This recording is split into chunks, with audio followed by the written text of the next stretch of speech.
இந்த வீடியோ எதுக்குன்னு பார்த்தீங்கன்னா 2023 விட 2024 நல்லா இருக்குமான்னு கேட்டேன்.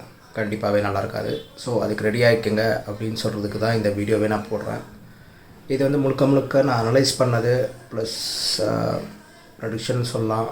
இன்னொன்று வந்து பார்த்திங்கன்னா பஞ்சாங்கம். இந்த மூணுத்தையும் பேஸ் பண்ணி தான் நான் இந்த வீடியோவே போடுறேன். ஸோ என்னென்ன வருதுன்னு நீங்கள் பாருங்கள். But don't be panic. நம்ம ரெடி பண்ணிக்கணும் அப்படிங்கிறதுக்காக தான் நான் இந்த வீடியோவே போடுறேன்.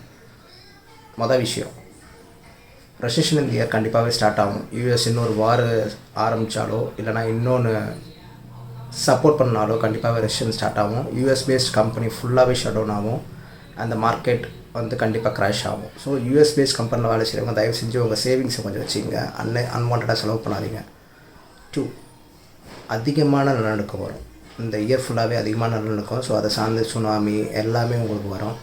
ஸோ கோஸ்டல் ஏரியாஸ் அந்த சைடு இருக்கவங்களாம் கொஞ்சம் சேஃபாக இருந்துங்க. Any time could be expected. நம்ம சேஃபாக இருக்க முடியாது, பட் அதுக்குண்டான ப்ரிகாஷனரி ஆக்ஷன் எடுத்து வச்சிங்க. 3வது வந்து பார்த்திங்கன்னா எல்னினோ. இந்த வருஷம் அதோட எஃபெக்ட் ரொம்ப ஜாஸ்தியாக இருக்கும். ஸோ மழை பெய்ய வேண்டிய காலத்தில் அதிகமாக மழை பெய்யாது, வெயில் அடிக்க வேண்டிய நேரத்தில் அதிகமாக வெயில் அடிக்காது. ஸோ உங்களுக்கே தெரியும் எல்னினோ முடியல. ஸோ ஜான் எண்டு அதிகமாக ஒரு மழை எதிர்பார்க்கலாம். அதுவும் நடக்கும். பனிப்பொழிவும் அதிகமாக இருக்கும். அதே மாதிரி வறட்சி இந்த வருஷம் ஜாஸ்தியாகவே இருக்கும். ஸோ நம்ம ஃபுட்ஸ் எவ்வளோ சேவ் பண்ணி வைக்கிறோமோ, இந்த கவர்மெண்ட் எவ்வளோ சேவ் பண்ணி வைக்கிறோமோ அவ்வளோ நமக்கு நல்லது. அப்போ தான் நம்ம நாடு சஸ்டெயின் பண்ண முடியும். அடுத்து வந்து பார்த்திங்கன்னா இந்த ரெட் சீ கிரைசிஸ் இன்னும் அதிகமாகிடுச்சுன்னா இன்ஃப்ளேஷன் எக்கச்சக்கமாக ஆயிரும். அதனால் அதை சார்ந்த ப்ராடக்டோட ரேட்டு எல்லாமே, ஏன்னா ஒன்ஸ் ரெட் சீயில் அது ஏறிடுச்சு அப்படின்னா க்ரூட் ஆயில் ரேட் ஏறும். க்ரூட் ஆயிலை பேஸ் பண்ணி தான் எல்லா டிரான்ஸ்போர்ட்டும் இருக்குது. ஸோ டிரான்ஸ்போர்ட்டை பேஸ் பண்ணி தான் எல்லா பொருளும் இருக்குது. ஸோ இந்த வாட்டி விலைவாசி அதிகபட்சமாக உச்சத்தை தொடுறது நீங்கள் கண் கூட பார்க்கலாம். Base on minus. அதாவது இப்போ வார் ஸ்டாப் ஆகிடுச்சுன்னா நோ இஷ்யூ. ஸ்டாப் ஆகலைன்னா கண்டிப்பாகவே இது எல்லாமே நடக்கும். நம்ம அதுக்குண்டான ஒரு கொஞ்சம் கொஞ்சமாக பர்ச்சேஸ் பண்ணிக்கிறது. பேஸ்லி ஆன் ஆயில், ரைஸு இதெல்லாம் நீங்கள் அதிகமாக பர்ச்சேஸ் பண்ணி ஸ்டாக் வைக்க சொல்ல, but it could be useful. இந்த வருஷம் பார்த்திங்கன்னா மெடிக்கலில் அதிகமான ஒரு வளர்ச்சி பார்க்கலாம். அதே மாதிரி சயின்டிஃபிக், நாசா அங்கெல்லாம் பார்த்திங்கன்னா வளர்ச்சி எக்கச்சக்கமாக இருக்கும். ஸோ இந்த ஃபீல்டில் இருக்கிறவங்க நல்லாயிருக்கும். இன்னொன்று பார்த்திங்கன்னா அதிகமான அந்த ஆர்டிஃபிஷியல் இன்டெலிஜென்ஸ். நீங்கள் புதுசாக சேர்கிறவங்க அந்த கோர்ஸ் தயவு செஞ்சு எடுக்காதீங்க. மேபி இன்னும் 1 or 2 years அது வந்து கண்டிப்பாகவே அது டல் அவுட் ஆகிடும். ஸோ எல்லாருமே ஃபோக்கஸ் பண்ண வேண்டியது மெஷின் லெவல் லேர்னிங், இல்லைனா ஒர்க்கில் இருக்கவங்க சேஞ்ச் பண்ணி சொல்கிறேன். Machine level learning, data analyst, அதுக்கப்புறம் டேட்டா மைனிங், இதெல்லாம் நீங்கள் படிச்சிங்கன்னா உங்கள் சஸ்டெயின் பண்ணிக்கலாம்.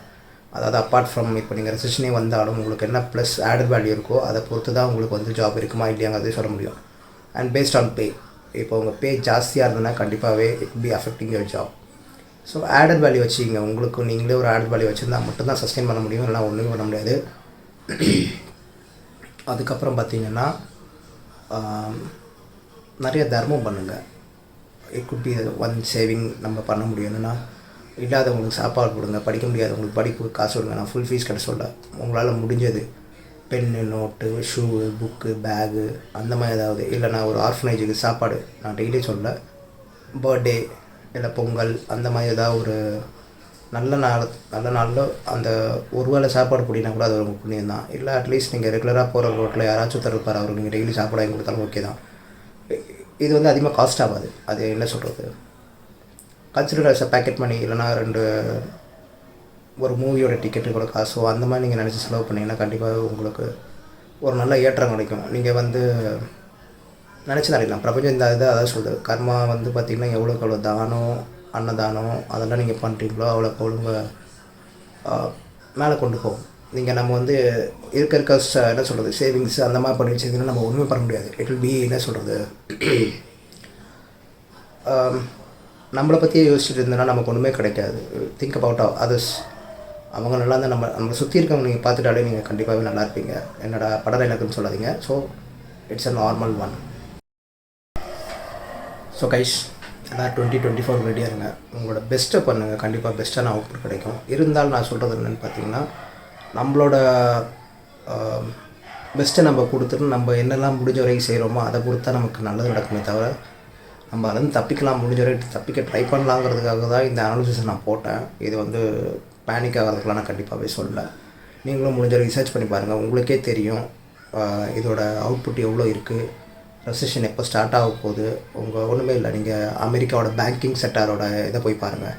அதோட ஃபினான்ஷியல் நிலமை பாருங்கள், IMF ரிப்போர்ட் பாருங்கள், ஜியோ பாலிட்டிக்ஸ் கண்டிப்பாகவே நீங்கள் அதை நோட் பண்ண வேண்டியது. ஏன்னா நம்ம வந்து பார்த்திங்கன்னா we are not focusing on made in India. நம்ம எல்லாருக்கிட்டையும் போய் என்ன சொல்கிறோம், என் நாட்டில் வந்து என் நாட்டில் வந்து தான் சொல்கிறோம். ஸோ நம்ம நாட்டில் எப்போ உற்பத்தி ஆகுதோ அப்போ தான் நம்ம வந்து அடுத்த நாட்டை பார்த்து பயப்படாமல் இருக்கலாம். ஸோ அதனால தான் நீங்கள் ஜியோ பொலிட்டிக்கை மெயினாக நீங்கள் பார்க்கணுங்கிறதையே நான் சொல்லிகிட்டு இருக்கேன்.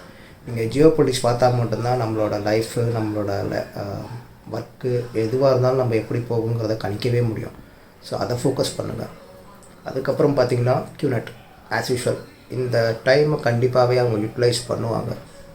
என்னெல்லாம் சொல்லி அவங்கள சேர்த்தோட பார்க்கணுமோ சேர்த்தோட பார்ப்பாங்க. சொல்லுவாங்க, மச்சான் ஜாப் வச்சு நான் கவலைப்படாத, இந்த மாதிரி ஆன்லைன் டிஸ்ட்ரிபியூஷன் இருக்குது, ஆன்லைன் மார்க்கெட்டிங் இருக்குது, இல்லைனா ஒரு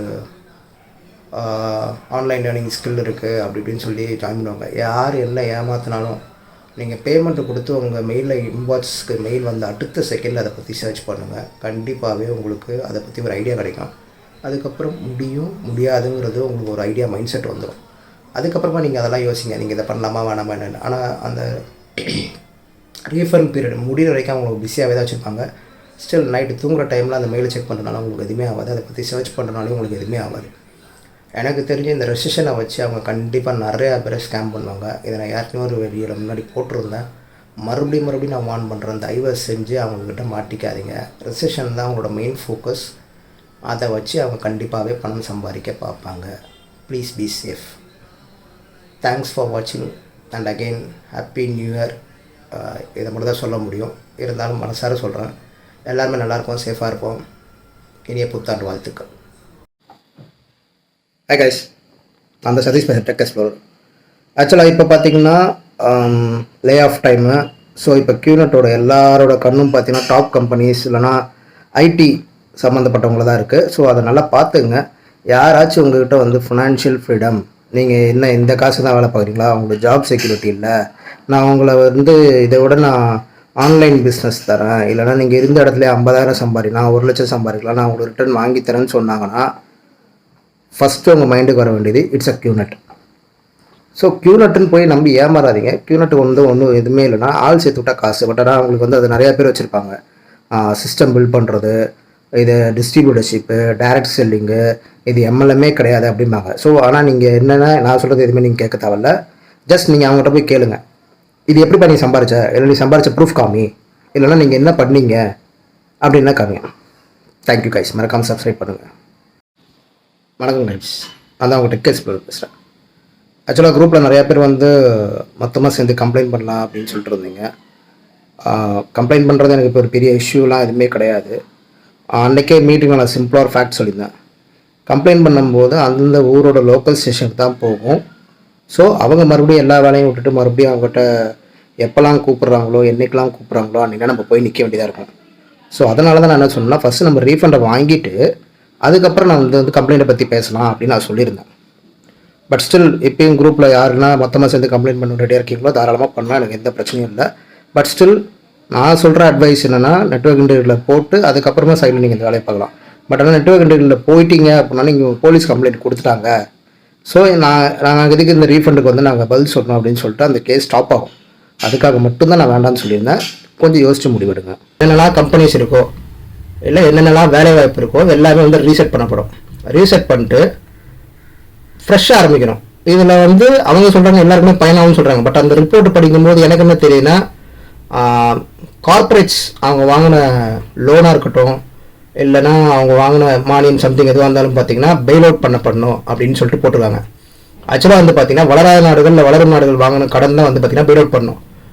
பட் அஃப்கோர்ஸ் அந்த 1% ஆஃப் பீப்புள் வந்து நம்ம எப்போவுமே தெரியும் எல்லாமே வந்து பார்த்தீங்கன்னா அந்த கார்பரேட்ஸுக்கு தான் வந்து சப்போர்ட்டாக இருப்பாங்க. நான் அதை குறை சொல்ல முடியாது, பட் அவங்க தான் ரன் பண்ணுறாங்க. ஸோ பெயில் அவுட் பண்ணிட்டு இவங்க வந்து பார்த்தீங்கன்னா ஒரு புது ரூல் வைக்கிறாங்க. என்னன்னு கேட்டிங்கன்னா 50% ஆஃப் த ஒர்க், ஒரு கம்பெனி இருக்குது அப்படின்னா 50% ஆஃப் த ஒர்க் வந்து ஆட்டோமேட் ஆகணும். இதுதான் அவங்க வைக்கிற ஃபஸ்ட் ரூல். ஓகேங்களா? ஸோ மீதி 50% என்ன ஆகணும் உங்களுக்கு தெரியும், கண்டிப்பாக வேலைவாய்ப்பு ஏற்படும். 28% ஆஃப் த பீப்புள் இது பண்ணுறாங்க. நாட் டெர்மினேஷன் சொல்ல மாட்டேன், வேலைவாய்ப்பு இழக்கிறதுக்கு நிறைய வாய்ப்பு உண்டு. என்னென்னு கேட்டிங்கன்னா ஹை சேலரி ப்ளஸ் அந்த கேட்டகரியில் இருக்கவங்க, அதாவது எப்படி சொல்கிறது, ஒரே வேலையை வந்து சீட்டு தைச்சிருப்பாங்க, அவங்கள வந்து பார்த்தீங்கன்னா ஒரு ஹெவி ரிஸ்க் டைம்னு நான் சொல்ல முடியும்.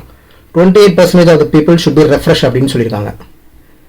13% ஆஃப் த பீப்புள் வந்து பார்த்தீங்கன்னா they have to be trained.